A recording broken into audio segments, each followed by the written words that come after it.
So guys आपने देखा होगा कि हम लोग कुछ दिन से राजकोट में है, तो यहाँ पर मतलब कि खेत में हम काम कर रहे हैं। तो देखिए ये सभी मतलब कि मूंगफली के मतलब कि ढेर कर दिए, पहले ज़मीन में से खींचकर पहले पूरे के पूरे पौधे निकाल दिए। अब इसमें से मतलब कि ऐसे जो दाने जो बच जाते हैं मतलब कि मूंगफली, ऐसे हमको उठाकर कलेक्ट करनी है। ढेर सारी ऐसी होती पड़ी रहती है मतलब कि जो बच मतलब कि उसमें से निकल जाते हैं, जो पौधा होता है उसमें से अलग होकर निकल जाते हैं। तो ये अभी हमको ढेर सारी है पूरे खेत में से अभी कलेक्ट करनी है और बाद में इसको इकट्ठा करना है। मैं आपको दिखाता हूँ कि कितनी सारी हम दोपहर तक कलेक्ट कर सकते हैं। तो देखिए ऐसे पूरा पूरा दिन मतलब कि करना होता है।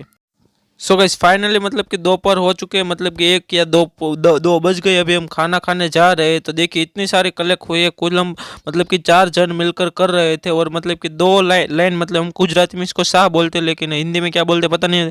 2 लाइन में मतलब कि पूरी कंप्लीट कर दिए। देखिए पूरा खेत थे, अभी 2 लाइन इधर कर दिए और बाकी की अभी और बाकी है। तो अभी कल मेरे को जाना है अपने काम से बाहर, तो मैं मिलता आपको।